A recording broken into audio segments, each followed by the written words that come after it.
Welcome to Catscast, a bi-weekly podcast delivering interviews, arts, culture, and history from New York's Catskill Mountains. In this episode, an audio edition of John Burroughs' classic essay, Pepacton, A Summer Voyage, narrated by Brett Barry, that's me, and followed by an interview with Diane Galusha. This is part of a 2-disc set that we issued in partnership with the John Burroughs Woodchuck Lodge. In our next episode, we'll release the second essay, The Heart of the Southern Catskills, narrated by Rollin Smith. We hope these full-length audio editions by the Catskills' most famous naturalist will be a welcome diversion from our current state of affairs. Pepacton, A Summer Voyage, is the story of Burroughs' journey down the meandering river he called Pepacton, the name native people gave the stream. Burroughs was in his 40s when he made the trip on a raft-type craft he fashioned himself, a grown man playing Huck Finn, traveling his personal Mississippi. This 19th century Catskills tale is pure Burroughs, filled with the values and ideas that are at his core: simplicity of life, joy in small things, harmony with the natural world, connection with people, and outdoor adventure. But first, a word from our sponsor, the Catskill Mountains Scenic Byway. In this restrictive time, consider supporting your local restaurants and cafes by buying gift cards for future use, either for yourself or as a gift. Many eateries are offering online ordering with pickup at the door. Use the web to visit our hospitality businesses along the Catskill Mountains Scenic Byway and discover special deals for future visits. Make a contribution to your local food pantry to help those volunteers provide food for those in need or who simply can't get out on their own. Most are delivering food, so consider volunteering as a driver. And our wine and spirit shops are open with very specific order and pickup requirements. Give them a call. At the moment, our theater, exhibit spaces, and arts centers are taking a back seat and focused on planning for later in the season. Make a contribution to be sure that doors open again with all the cultural programs our communities enjoy. Thank you.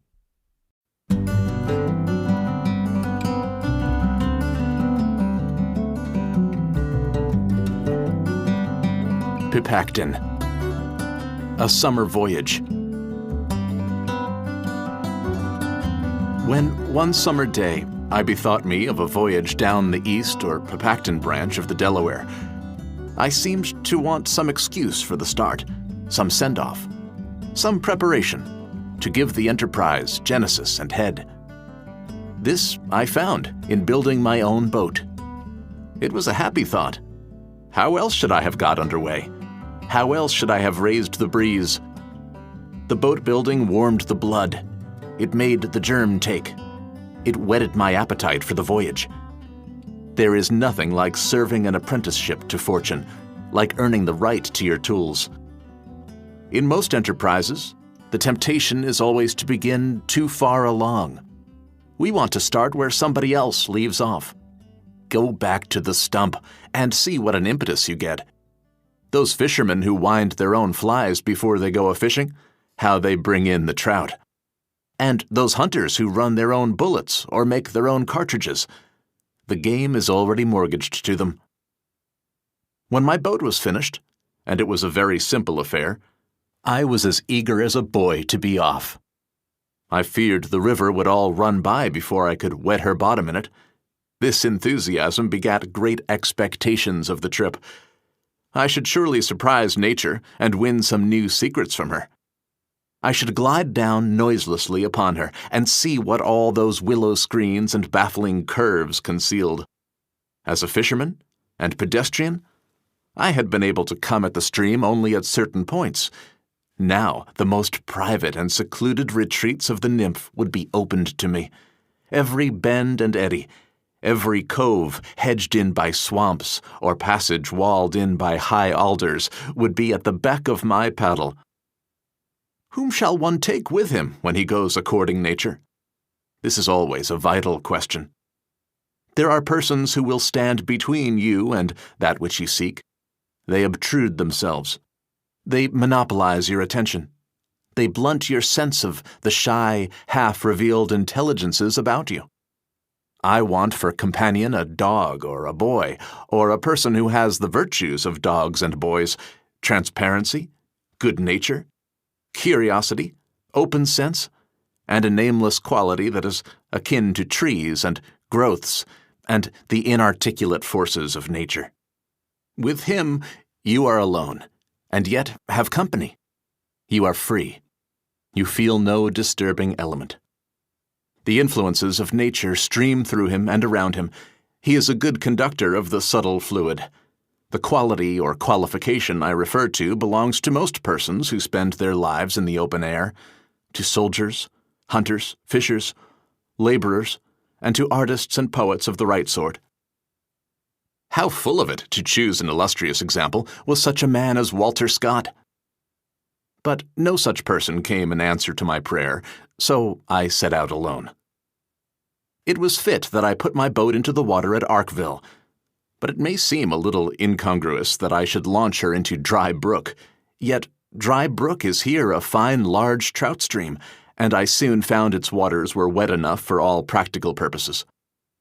The Delaware is only 1 mile distant, and I chose this as the easiest road from the station to it. A young farmer helped me carry the boat to the water, but did not stay to see me off. Only some calves feeding along shore witnessed my embarkation. It would have been a godsend to boys, but there were no boys about. I stuck on a rift before I had gone 10 yards, and saw with misgiving the paint transferred from the bottom of my little scow to the tops of the stones, thus early in the journey. But I was soon making fair headway, and taking trout for my dinner as I floated along. My first mishap was when I broke the second joint of my rod on a bass, and the first serious impediment to my progress was when I encountered the trunk of a prostrate elm bridging the stream within a few inches of the surface. My rod mended, and the elm cleared, I anticipated better sailing when I should reach the Delaware itself.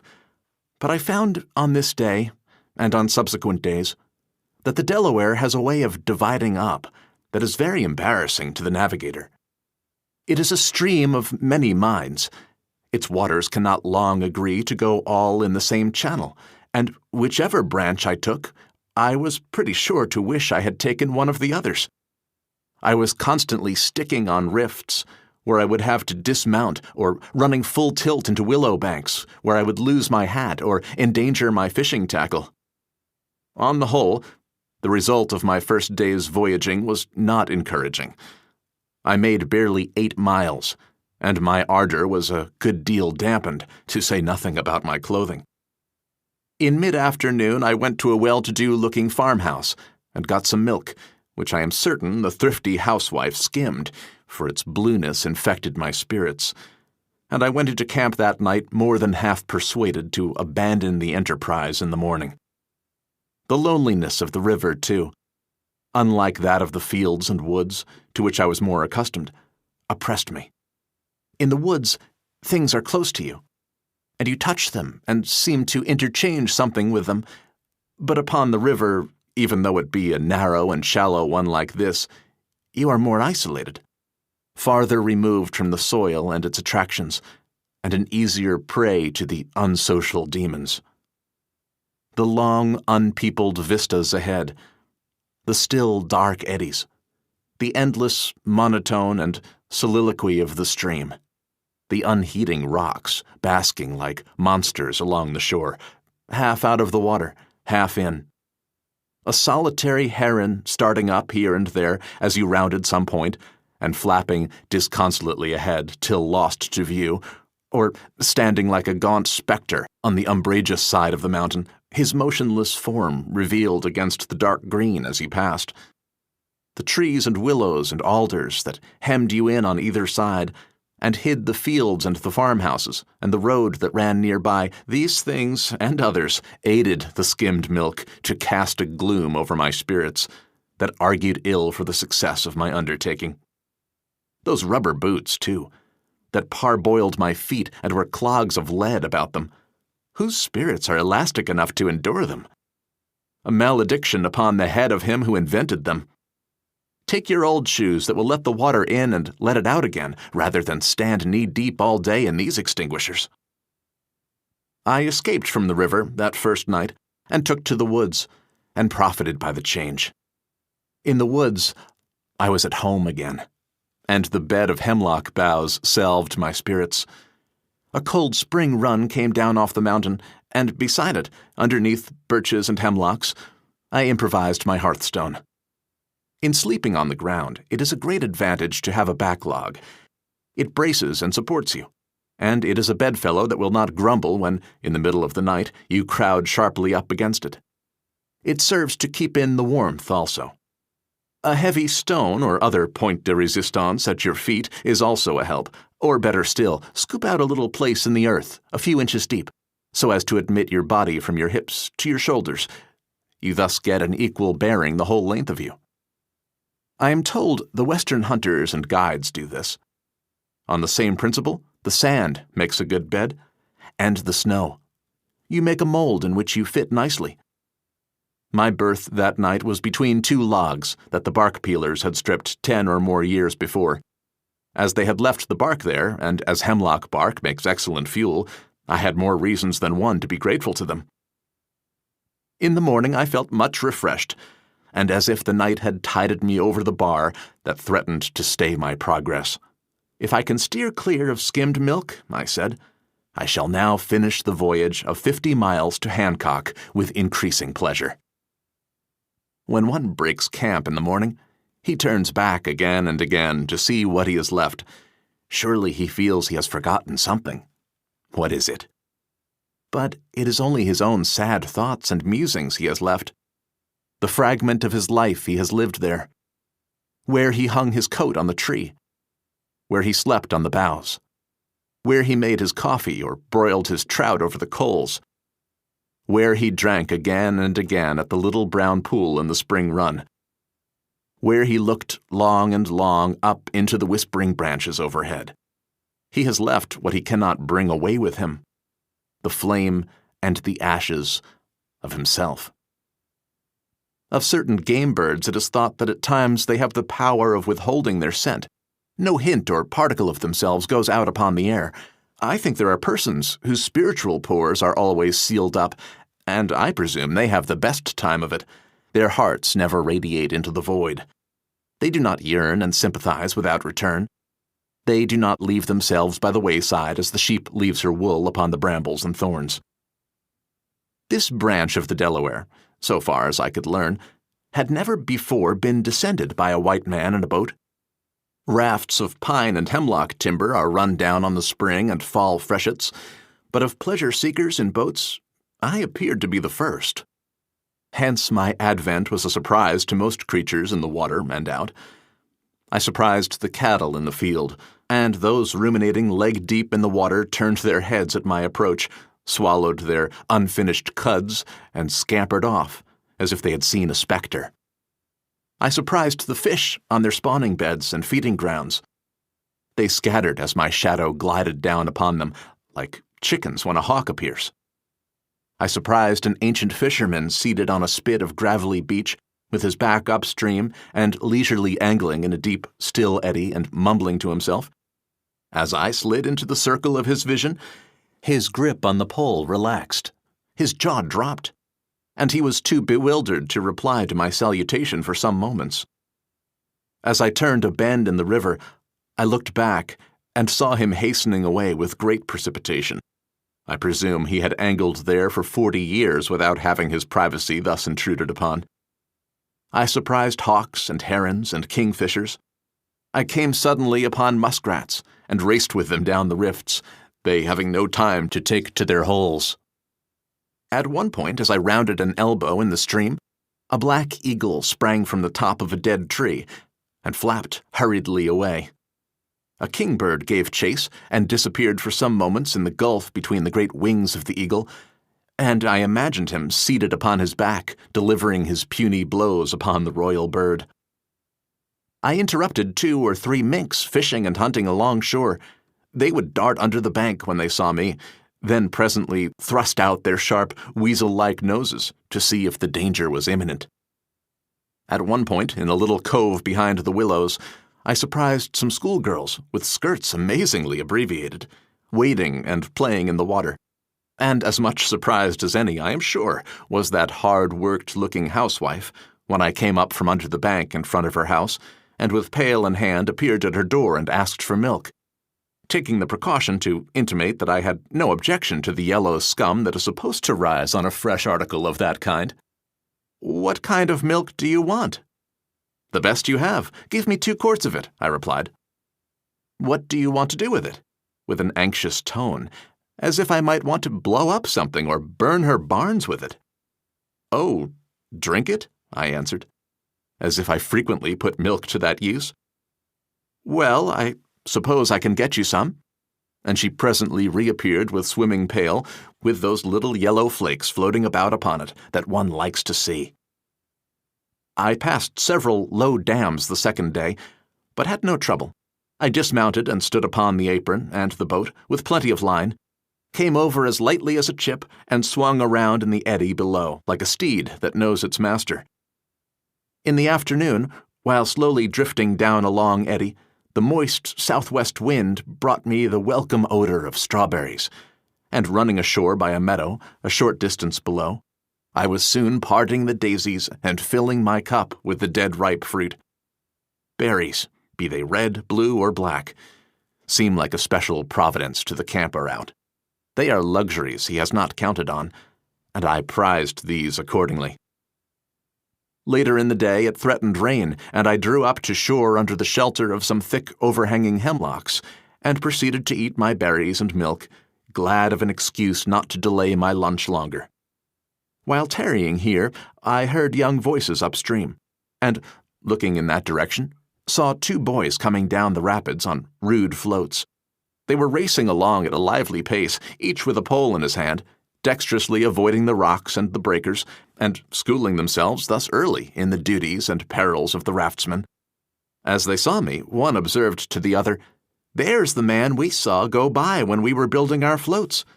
If we had known he was coming so far, maybe we could have got him to give us a ride." They drew near, guided their crafts to shore beside me, and tied up, their poles answering for hawsers.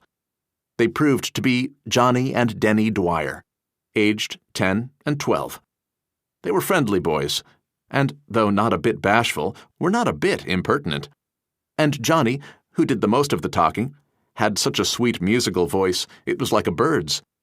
It seems Denny had run away, a day or 2 before, to his uncle's, 5 miles above, and Johnny had been after him, and was bringing his prisoner home on a float.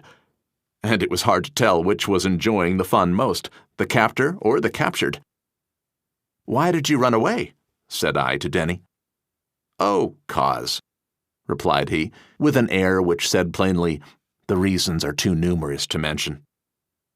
"Boys, you know, will do so sometimes," said Johnny, and he smiled upon his brother in a way that made me think they had a very good understanding upon the subject.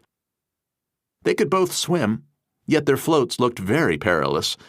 3 pieces of old plank or slabs with 2 cross pieces and a fragment of a board for a rider, and made without nails or withes. "In some places," said Johnny, "one plank was here and another off there, but we managed, somehow, to keep atop of them." "Let's leave our floats here and ride with him the rest of the way," said one to the other. "All right. May we, mister?" I assented, and we were soon afloat again. How they enjoyed the passage! How smooth it was! How the boat glided along! How quickly she felt the paddle! They admired her much. They praised my steersmanship. They praised my fish-pole and all my fixings down to my hateful rubber boots. When we stuck on the rifts, as we did several times, they leaped out quickly with their bare feet and legs and pushed us off. "I think," said Johnny, "if you keep her straight and let her have her own way, she will find the deepest water. Don't you, Denny?" "I think she will," replied Denny. And I found the boys were pretty nearly right. I tried them on a point of natural history. I had observed, coming along, a great many dead eels lying on the bottom of the river that I supposed had died from spear wounds. "No," said Johnny, "they are lamper eels. They die as soon as they have built their nests and laid their eggs." "Are you sure?" "That's what they all say, and I know they are lampers."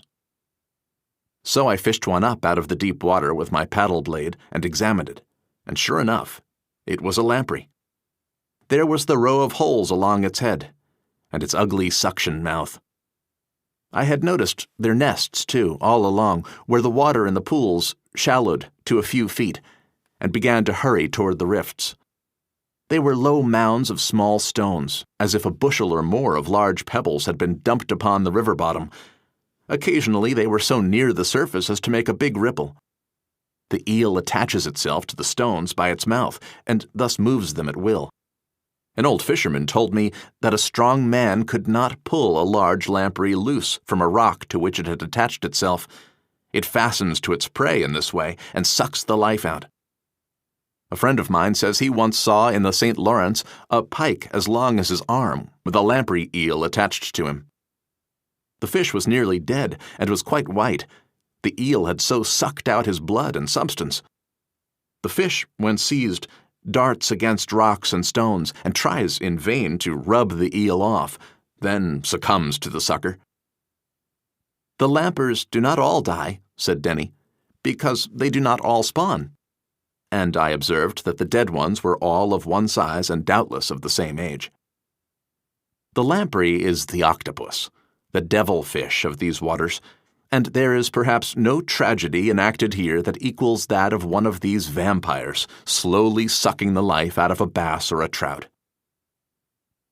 My boys went to school part of the time. Did they have a good teacher? "Good enough for me," said Johnny. "Good enough for me," echoed Denny. Just below Barkaboom, the name is worth keeping, they left me. I was loath to part with them, their musical voices, and their thorough good fellowship had been very acceptable. With a little persuasion, I think they would have left their home and humble fortunes and gone a-roving with me. About 4 o'clock, the warm, vapor-laden southwest wind brought forth the expected thunder-shower.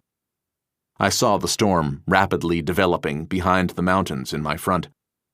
Presently I came in sight of a long, covered wooden bridge that spanned the river about a mile ahead, and I put my paddle into the water with all my force to reach this cover before the storm. It was neck and neck most of the way. The storm had the wind, and I had it in my teeth. The bridge was at Shavertown, and it was by a close shave that I got under it before the rain was upon me. How it poured and rattled and whipped in around the abutment of the bridge to reach me.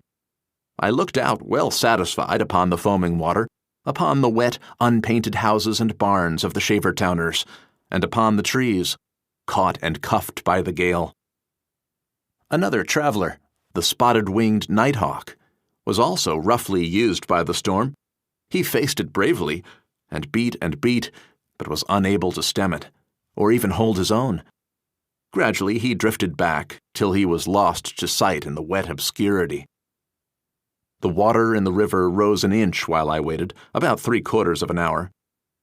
Only one man, I reckon, saw me in Shavertown, and he came and gossiped with me from the bank above when the storm had abated. The second night I stopped at the sign of the elm tree. The woods were too wet, and I concluded to make my boat my bed. A superb elm, on a smooth grassy plain a few feet from the water's edge, looked hospitable in the twilight, and I drew my boat up beneath it. I hung my clothes on the jagged edges of its rough bark, and went to bed with the moon in her 3rd quarter, peeping under the branches upon me. I had been reading Stevenson's amusing Travels with a Donkey, and the lines he pretends to quote from an old play kept running in my head.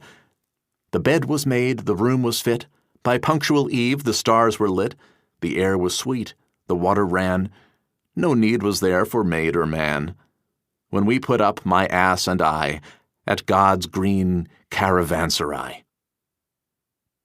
But the stately elm played me a trick.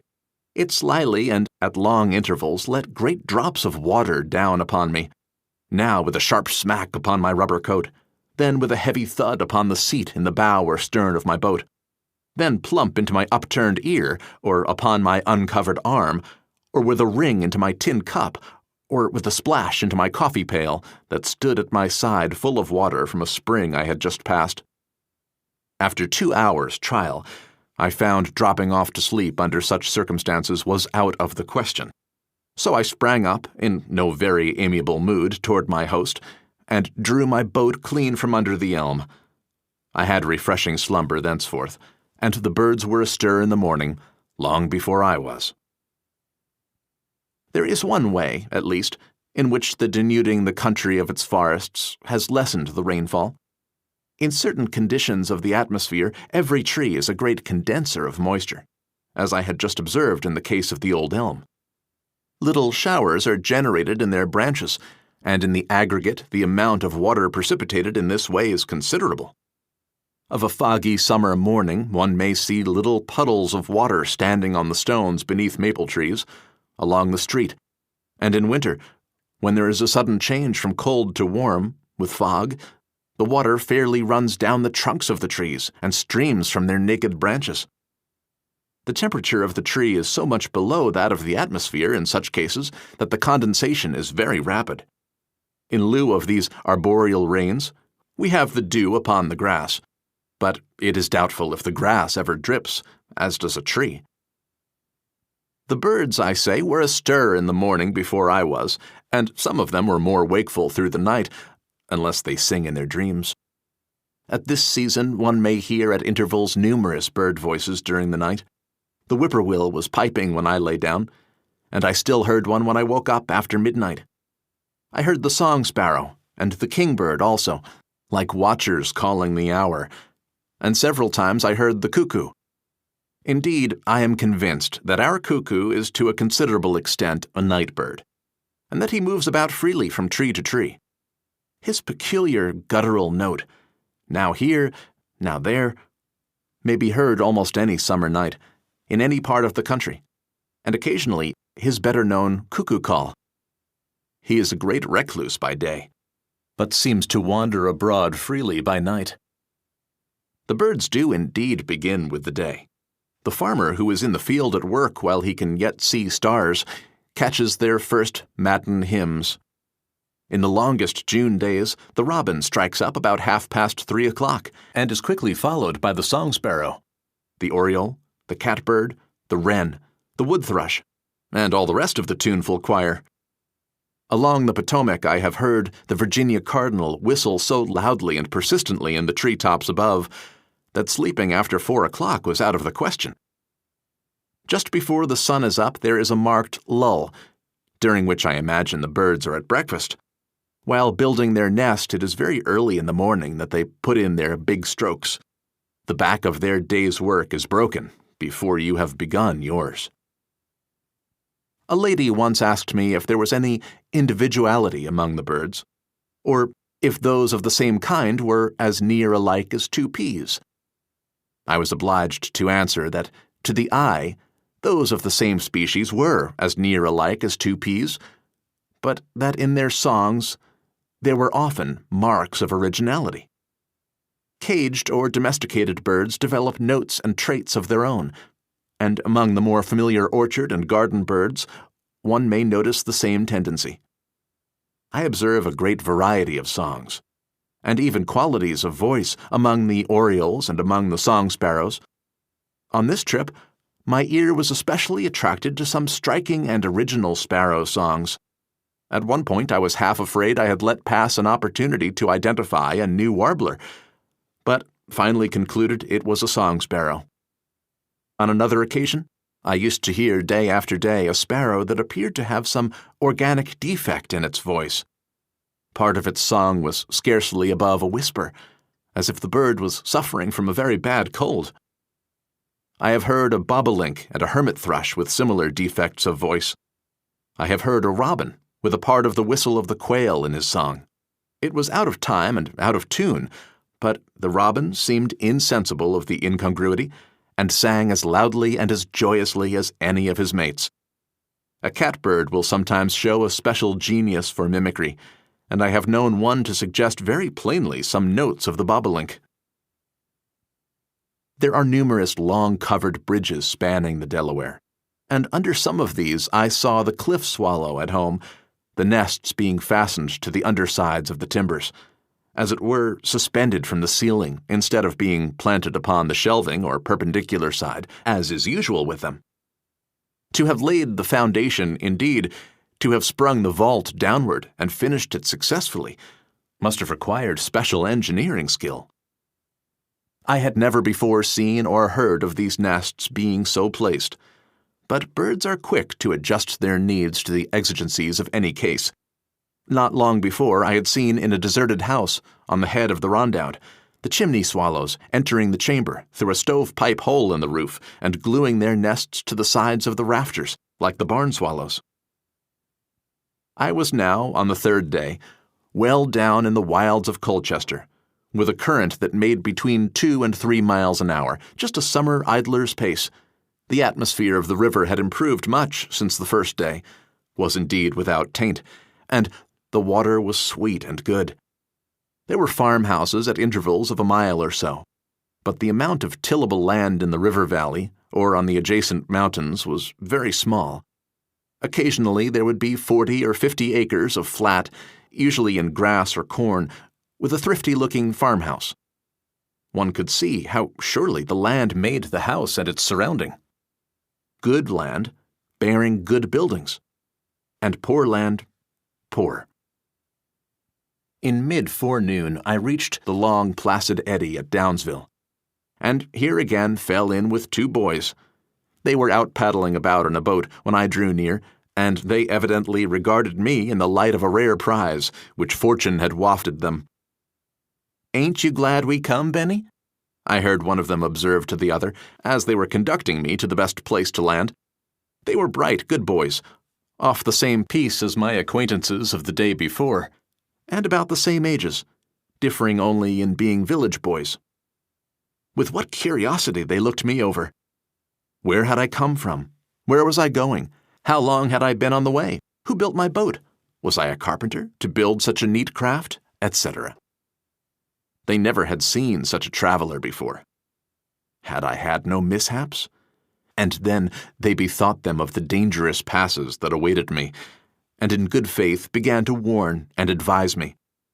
They had heard the tales of raftsmen, and had conceived a vivid idea of the perils of the river below, gauging their notions of it from the spring and fall freshets tossing about the heavy and cumbrous rafts. There was a whirlpool, a rock eddy, and a binnacle within a mile. I might be caught in the binnacle, or engulfed in the whirlpool, or smashed up in the eddy. But I felt much reassured when they told me I had already passed several whirlpools and rock eddies. But that terrible binnacle, what was that? I had never heard of such a monster. Oh, it was a still, miry place at the head of a big eddy. The current might carry me up there, but I could easily get out again. The rafts did. But there was another place I must beware of, where 2 eddies faced each other. Raftsmen were sometimes swept off there by the oars and drowned. And when I came to Rock Eddy, which I would know, because the river divided there, a part of the water being afraid to risk the eddy, I suppose, I must go ashore and survey the pass. But in any case, it would be prudent to keep to the left. I might stick on the rift, but that was nothing to being wrecked upon those rocks. The boys were quite in earnest, and I told them I would walk up to the village and post some letters to my friends before I braved all these dangers. So they marched me up the street, pointing out to their chums what they had found. "Going way to what place is that near where the river goes into the sea? Philadelphia? Yes. Thinks he may go way there. Won't he have fun?" The boys escorted me about the town, then back to the river, and got in their boat and came down to the bend where they could see me go through the whirlpool and pass the binnacle. I'm not sure about the orthography of the word, but I suppose it means a double or a sort of mock eddy. I looked back as I shot over the rough current beside a gentle vortex, and saw them watching me with great interest. Rock Eddy also was quite harmless, and I passed it without any preliminary survey. I nooned at Sodom, and found good milk in a humble cottage. In the afternoon, I was amused by a great blue heron that kept flying up in advance of me, Every mile or so, as I rounded some point, I would come unexpectedly upon him, till finally he grew disgusted with my silent pursuit, and took a long turn to the left up along the side of the mountain, and passed back up the river, uttering a hoarse, low note. The wind still boded rain, and about 4 o'clock, announced by deep-toned thunder and portentous clouds, it began to charge down the mountainside in front of me. I ran ashore, covered my traps, and took my way up through an orchard to a quaint little farmhouse. But there was not a soul about, outside or in, that I could find, though the door was unfastened. So I went into an open shed with the hens, and lounged upon some straw, while the unloosed floods came down. It was better than boating or fishing. Indeed, there are few summer pleasures to be placed before that of reclining at ease directly under a sloping roof, after toil or travel in the hot sun, and looking out into the rain-drenched air and fields. It is such a vital, yet soothing spectacle. We sympathize with the earth. We know how good a bath is, and the unspeakable deliciousness of water to a parched tongue. The office of the sunshine is slow, subtle, occult, unsuspected.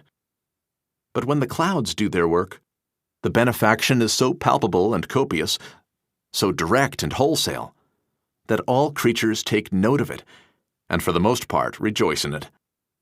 It is a completion, a consummation, a paying of a debt with a royal hand. The measure is heaped and overflowing. It was the simple vapor of water that the clouds borrowed of the earth. Now they pay back more than water. The drops are charged with electricity and with the gases of the air, and have new solvent powers. Then how the slate is sponged off and left all clean and new again. In the shed where I was sheltered were many relics and odds and ends of the farm.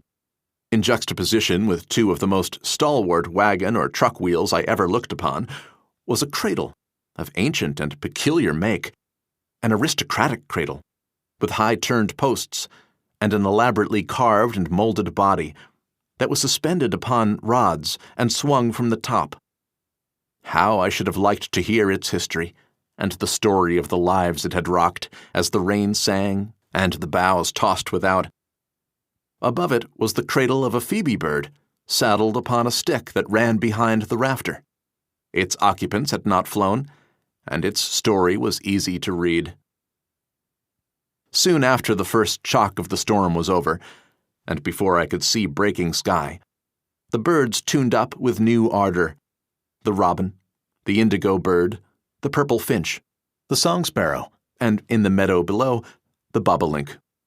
The cockerel near me followed suit, and repeated his refrain till my meditations were so disturbed that I was compelled to eject him from the cover, albeit he had the best right there.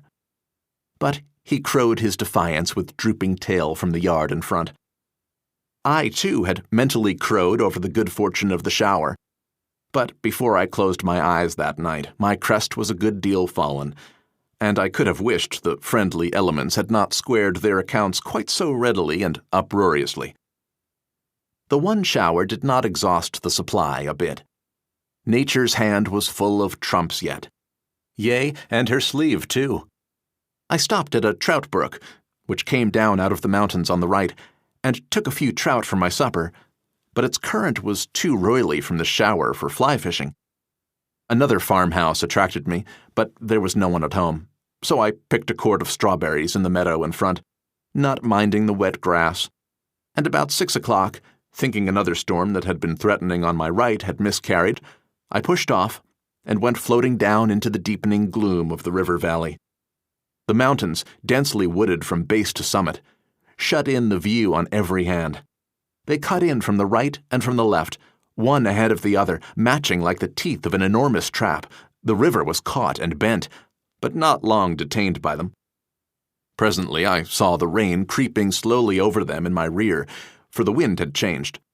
But I apprehended nothing but a moderate sundown drizzle, such as we often get from the tail end of a shower, and drew up in the eddy of a big rock under an overhanging tree till it should have passed. But it did not pass. It thickened and deepened, and reached a steady pour by the time I had calculated the sun would be gilding the mountaintops. I had wrapped my rubber coat about my blankets and groceries, and bared my back to the storm. In sullen silence, I saw the night settling down and the rain increasing. My roof tree gave way, and every leaf poured its accumulated drops upon me. There were streams and splashes where before there had been little more than a mist. I was getting well soaked and uncomplimentary in my remarks on the weather. A saucy catbird nearby flirted and squealed very plainly. There, what did I tell you? What did I tell you? Pretty pickle, pretty pickle, pretty pickle to be in. But I had been in worse pickles, though if the water had been salt, my pickling had been pretty thorough. Seeing the wind was in the northeast, and that the weather had fairly stolen a march on me, I let go my hold of the tree and paddled rapidly to the opposite shore, which was low and pebbly, drew my boat up on a little peninsula, turned her over upon a spot which I cleared of its coarser stone, propped up one end with a seat, and crept beneath. I would now test the virtues of my craft as a roof, and I found she was without flaw, though she was pretty narrow. The tension of her timber was such that the rain upon her bottom made a low, musical hum. Crouched on my blankets and boughs, for I had gathered a good supply of the latter before the rain overtook me, and dry only about my middle, I placidly took life as it came. A great blue heron flew by, and let off something like ironical horse laughter. Before it became dark, I proceeded to eat my supper, my berries, but not my trout. What a fuss we make about the hulls upon strawberries. We are hypocritical. We may yet be glad to dine off the hulls alone. Some people see something to pick and carp at in every good that comes to them. I was thankful that I had the berries, and resolutely ignored their little scalloped ruffles, which I found pleased the eye and did not disturb the palate. When bedtime arrived, I found undressing a little awkward. My berth was so low. There was plenty of room in the aisle, and the other passengers were nowhere to be seen. But I did not venture out. It rained nearly all night. But the train made good speed and reached the land of daybreak nearly on time. The water in the river had crept up during the night to within a few inches of my boat, but I rolled over and took another nap all the same. Then I arose, had a delicious bath in the sweet, swift-running current, and turned my thoughts toward breakfast. The making of the coffee was the only serious problem. With everything soaked, and a fine rain still falling, how shall one build a fire? I made my way to a little island above in quest of driftwood. Before I had found the wood, I chanced upon another patch of delicious wild strawberries, and took an appetizer of them out of hand. Presently I picked up a yellow birch stick the size of my arm. The wood was decayed, but the bark was perfect. I broke it in two, punched out the rotten wood, and had the bark intact. The fatty or resinous substance in this bark preserves it, and makes it excellent kindling. With some seasoned twigs and a scrap of paper, I soon had a fire going that answered my every purpose. More berries were picked while the coffee was brewing, and the breakfast was a success. The camper out often finds himself in what seems a distressing predicament to people seated in their snug, well-ordered houses. But there is often a real satisfaction when things come to their worst, a satisfaction in seeing what a small matter it is, after all, that one is really neither sugar nor salt to be afraid of the wet, and that life is just as well worth living beneath a scow or a dugout as beneath the highest and broadest roof in Christendom. By 10 o'clock it became necessary to move on account of the rise of the water, and as the rain had abated, I picked up and continued my journey. Before long, however, the rain increased again, and I took refuge in a barn. The snug, tree-embowered farmhouse looked very inviting, just across the road from the barn, but as no one was about, and no faces appeared at the window that I might judge of the inmates, I contented myself with the hospitality the barn offered, filling my pockets with some dry birch shavings I found there where the farmer had made an ox yoke, against the needs of the next kindling. After an hour's detention, I was off again. I stopped at Baxter's Brook, which flows hard by the classic hamlet of Harvard, and tried for trout, but with poor success, as I did not think it worth while to go far upstream. At several points I saw rafts of hemlock lumber tied to the shore, ready to take advantage of the first freshet. Rafting is an important industry for 100 miles or more along the Delaware. The lumbermen sometimes take their families or friends and have a jollification all the way to Trenton or to Philadelphia. In some places, the speed is very great, almost equaling that of an express train. The passage of such places as Cochicton Falls and Fowl Rift is attended with no little danger. The raft is guided by 2 immense oars, one before and one behind. I frequently saw these huge implements in the driftwood alongshore, suggesting some colossal race of men. The raftsmen have names of their own. From the upper Delaware, where I had set in, small rafts are run down, which they call colts. They come frisking down at a lively pace. At Hancock, they usually couple 2 rafts together, when I suppose they have a span of colts, or do 2 colts make 1 horse? Some parts of the framework of the raft they call grubs. Much depends upon these grubs. The lumbermen were and are a hardy, virile race. The Honorable Charles Knapp of Deposit, now 83 years of age, but with the look and step of a man of 60, told me he had stood nearly all one December day in the water to his waist, reconstructing his raft, which had gone to pieces on the head of an island. Mr. Knapp had passed the first half of his life in Colchester and Hancock, and, although no sportsman, had once taken part in a great bear hunt there. The bear was an enormous one, and was hard pressed by a gang of men and dogs. Their muskets and assaults upon the beast with clubs had made no impression. Mr. Knapp saw where the bear was coming, and he thought he would show them how easy it was to dispatch a bear with a club, if you only knew where to strike. He had seen how quickly the largest hog would wilt beneath a slight blow across the small of the back. So, armed with an immense handspike, he took up a position by a large rock that the bear must pass. On she came, panting and nearly exhausted, and at the right moment down came the club with great force upon the small of her back. "If a fly had alighted upon her," said Mr. Knapp, "I think she would have paid just as much attention to it as she did to me." Early in the afternoon, I encountered another boy, Henry Ingersoll, who was so surprised by my sudden and unwanted appearance that he did not know east from west.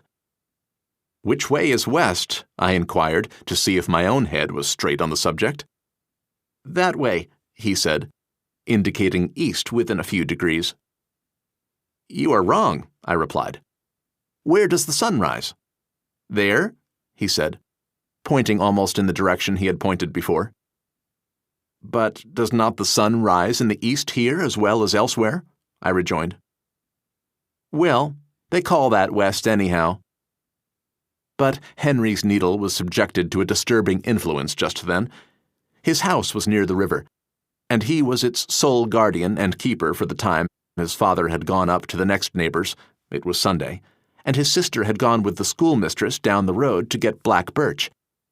He came out in the road with wide eyes to view me as I passed, when I drew rein and demanded the points of the compass as above. Then I shook my sooty pail at him and asked for milk. Yes, I could have some milk, but I would have to wait till his sister came back. After he had recovered a little, he concluded he could get it. He came for my pail, and then his boyish curiosity appeared. My story interested him immensely. He had seen 12 summers, but he had been only 4 miles from home, up and down the river. He had been down to the East Branch, and he had been up to Trout Brook. He took a pecuniary interest in me. What did my pole cost? What my rubber coat? And what my revolver? The latter he must take in his hand. He had never seen such a thing to shoot with before in his life, etc. He thought I might make the trip cheaper and easier by stage and by the cars. He went to school. There were 6 scholars in summer, 1 or 2 more in winter. The population is not crowded in the town of Hancock, certainly, and never will be. The people live close to the bone, as Thoreau would say, or rather, close to the stump. Many years ago, the young men there resolved upon having a ball. They concluded not to go to a hotel on account of the expense, and so chose a private house. There was a man in the neighborhood who could play the fife. He offered to furnish the music for 75 cents. But this was deemed too much, so one of the party agreed to whistle. History does not tell how many beaux there were bent upon this reckless enterprise, but there were 3 girls. For refreshments, they bought a couple of gallons of whiskey and a few pounds of sugar. When the spree was over and the expenses were reckoned up, there was a York shilling apiece to pay. Some of the revelers were dissatisfied with this charge and intimated that the managers had not counted themselves in, but taxed the whole expense upon the rest of the party. As I moved on, I saw Henry's sister and the schoolmistress picking their way along the muddy road near the river's bank. One of them saw me and, dropping her skirts, said to the other, I could read the motions, "See that man." The other lowered her flounces and looked up and down the road, then glanced over into the field, and lastly out upon the river. They paused and had a good look at me, though I could see that their impulse to run away, like that of a frightened deer, was strong. At the East Branch, the Big Beaver Kill joins the Delaware, almost doubling its volume. Here I struck the railroad, the forlorn Midland, and here another set of men and manners cropped out, what may be called the railroad conglomerate, overlying this mountain freestone. "Where did you steal that boat?" and "What you running away for?"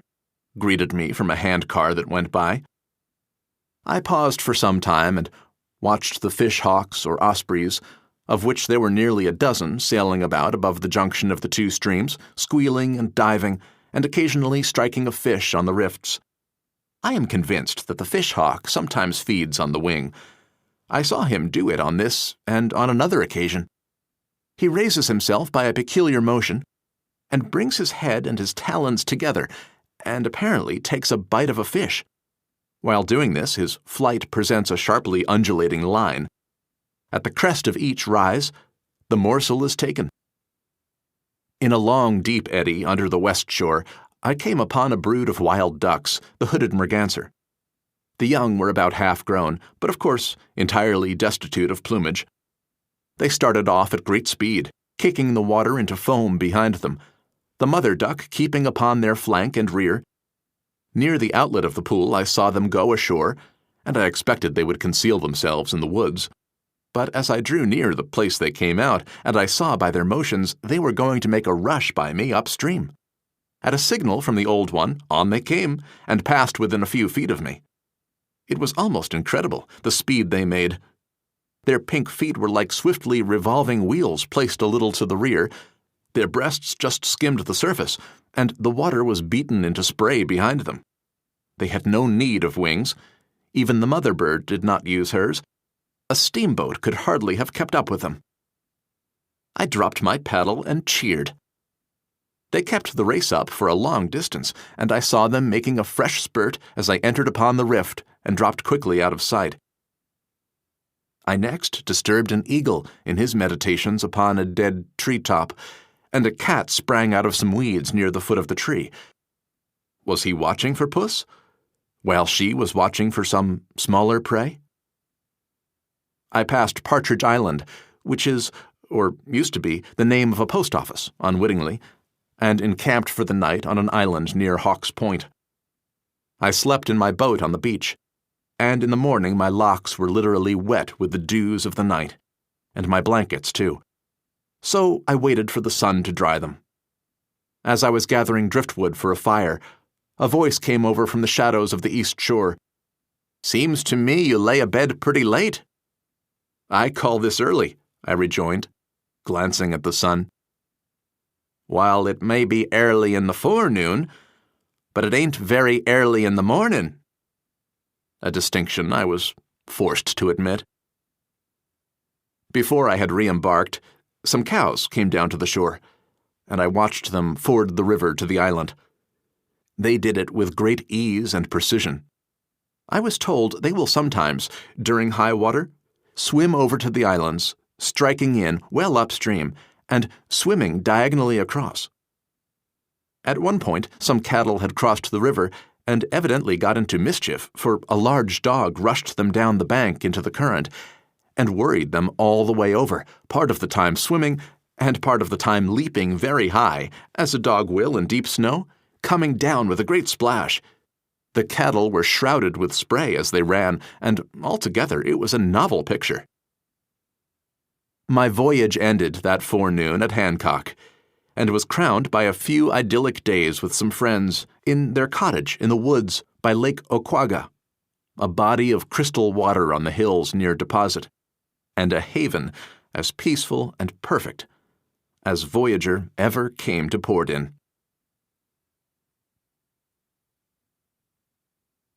Hi, this is Brett Barry, the narrator, and to learn a little bit more about this essay and the man who wrote it, I sat down with Diane Galusha in Arkville, New York, where John Burroughs unloaded his boat from the train and began his journey.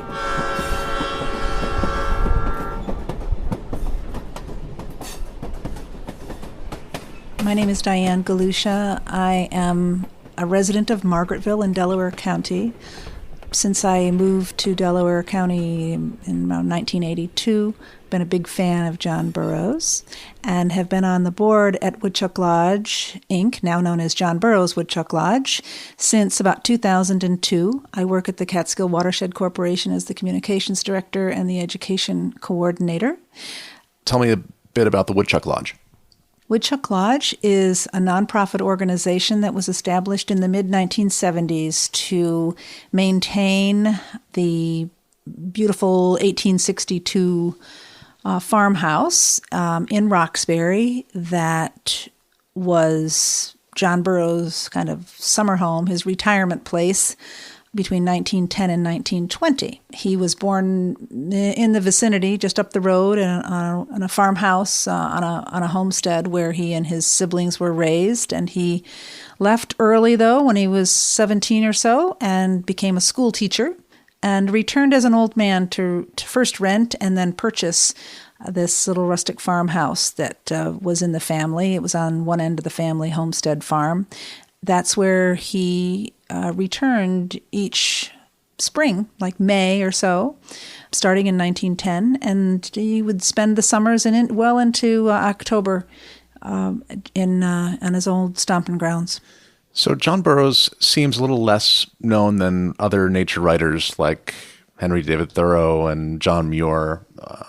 Why is that? And I understand that in his time, he was more famous than those other writers.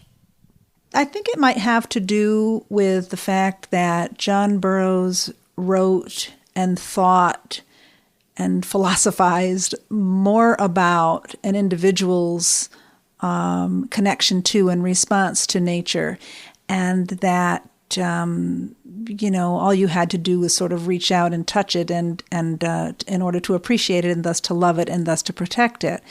I think Thoreau was more of an ascetic. He was, I think, not perhaps as people-oriented, and he wrote books that became famous in and of themselves, and his legacy endured. And Muir was more of a wilderness champion, and I think that struck a chord with some folks, this whole conservation ethic to protect and preserve the wild places that are in all of our imaginations. And it's a little sexier maybe than Burroughs talking about going outside and taking a look at insects or a plant or paying attention to a bird in your backyard. Although for that very reason, Burroughs was very famous in his own day, because that was a message that resonated with people. And he wrote essays. He kind of perfected the short nature essay that were published in a lot of the popular magazines, literary magazines of the day. And so a lot of people read them, and then a lot of people bought the volumes of these compiled essays. And so he was kind of a naturalist of the people, very revered because he was so accessible and his work was so accessible. So reading this essay, he's talking about places that I've never heard of before, like Barkaboom and Shavertown. And I noticed that they're between the towns of basically Arkville and Downsville. Can you tell us what happened to this river from the time that Burroughs navigated it to now? The East Branch of the Delaware River, which was memorialized in this essay and in history, really, by the name of Pepacton, was dammed in the late 1940s to provide water for New York City. The dam was constructed in Downsville, and by 1954, all of the communities, and there were 4 of them, plus all the farms in the valley, backing up from Downsville about 22 miles, almost to Margaretville, were cleared. That area was all cleared and is now a giant reservoir. Actually, the largest by volume in the New York City system, which includes something like 18 reservoirs. You know, for generations prior to that, it was a farming valley. And there were several hamlets there. He set in Arkville, and he would have gone past Margaretville, and then Arena, and then Union Grove, which is where the Barkaboom stream comes in. It's still known as the Barkaboom, but Union Grove was where the Barkaboom stream came out, and that was one of the hamlets that was taken.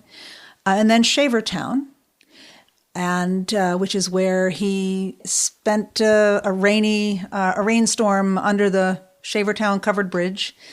And then the hamlet of Pepacton, which was a few miles from Downsville, and the covered bridge where he sought shelter from another rainstorm in Downsville is still there, actually, and you can still drive over it.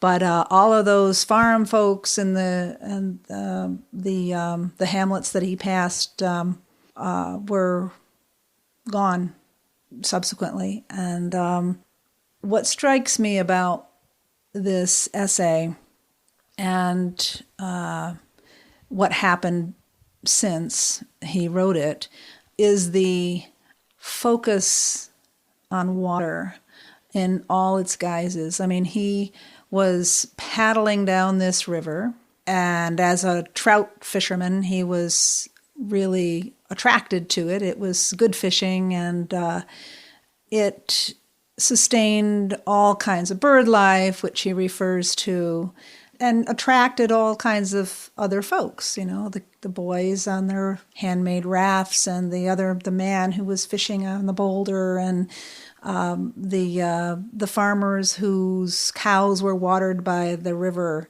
And then it rains, and it rains, and it rained. It must have rained a lot on that week-long journey down to Hancock. And so he sets him to musing a little bit about the treasure that is water. And, you know, it kind of gets him to thinking about how resilient we are, and it's not so bad to be out there in the midst of nature. And he makes it all the way to Hancock. That is where the East Branch of the Delaware River joins the main stem of the Delaware. And that river then proceeds, you know, between Pennsylvania and New Jersey and ends up in Delaware Bay. So there is this sense of connection, I think, that he felt with the larger world. And then, you know, to know what became of that river some years hence, I think he would have been devastated by it. Although I don't think he could ever have imagined when he was boating down the East Branch, down the Pepacton, that it would one day be a giant lake. Aside from the reservoir, what else about that stretch of the river would surprise him now? Where the river remains the same is between Arkville and Dunraven, which is a stretch of probably 4 miles or so. clearly there are no farms there any longer in that stretch. It's pretty much built up. He would be paddling past the village of Margaretville and the recreation field and the wastewater treatment plant that the city built, the school, big school. In his day, of course, the schools were all one-room schools. Bridges now that cross the river are made for heavy trucks and cars, which, of course, were not there in his day, and there'd be no horses to see. And it'd be quite a different scene, for sure. And then what about the stretch from Downsville to Hancock? Is that still river? Yeah, actually, that's true. Downstream from the Downsville Dam, I won't say it's exactly the same because there have been a lot of floods. And that's another interesting point, that the river has changed over the generations. Nature has its way, and there have been a number of storms and floods that have changed its course from time to time. So I'm not sure that he would actually recognize the same course that the river takes today, but it is not as developed, that's for sure. It is still pretty wild country. There are a lot of vacation homes and cabins and things, but I wouldn't. I don't know. I don't know if he'd really recognize it.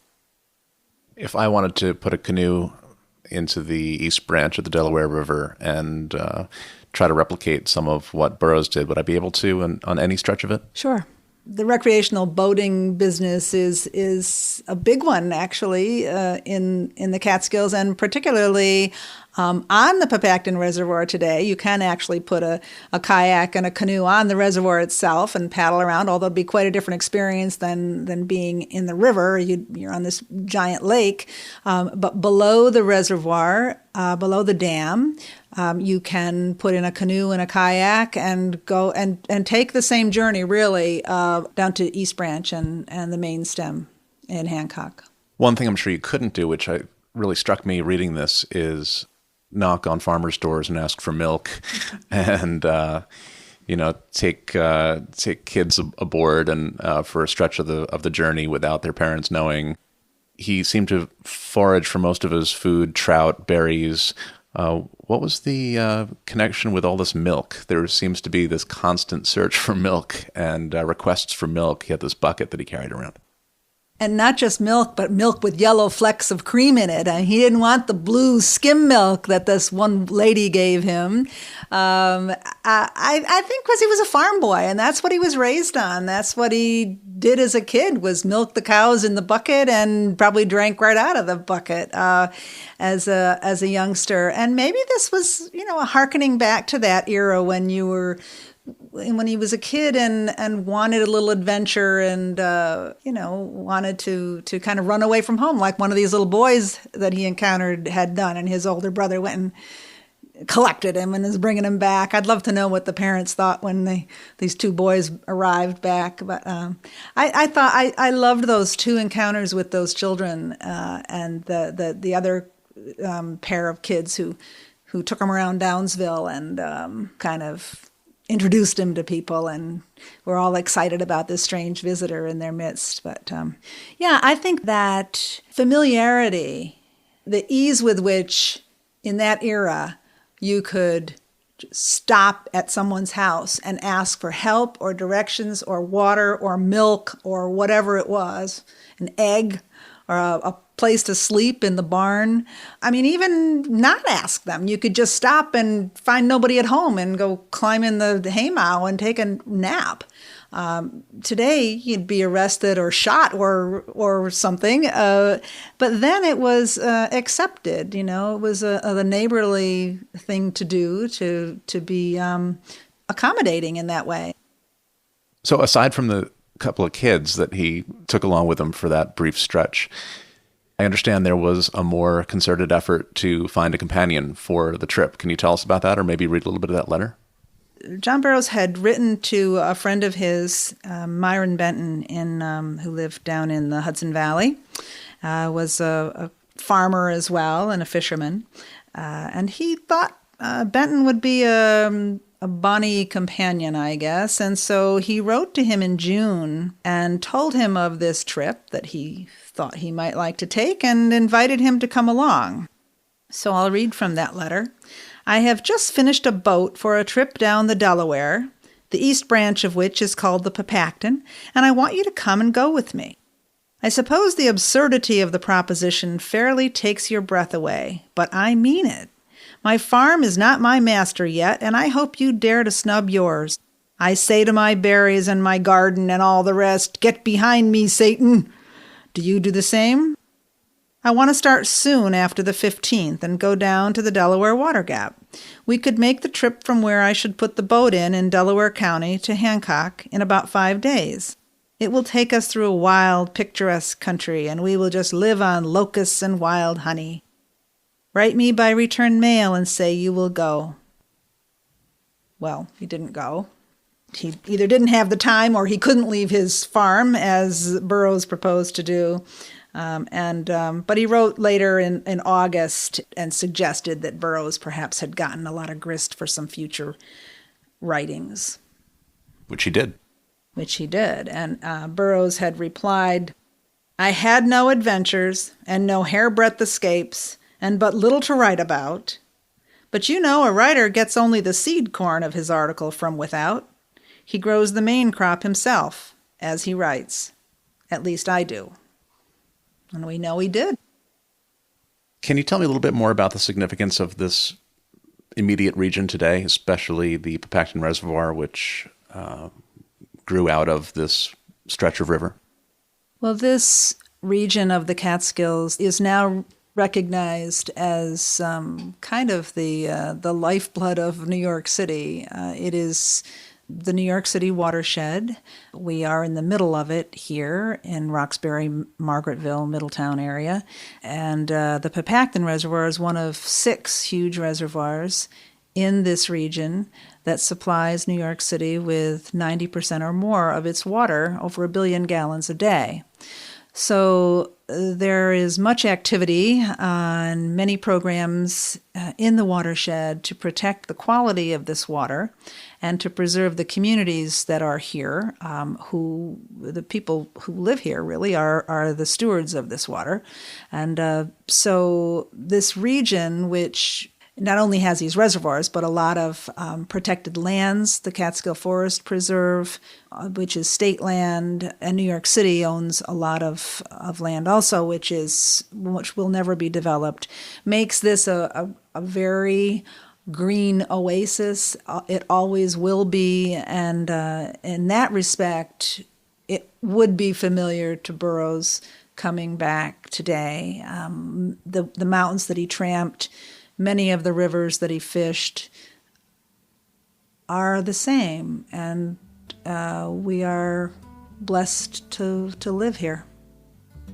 Living and working in the Catskills, do you feel that spirit of Burroughs still alive in some way?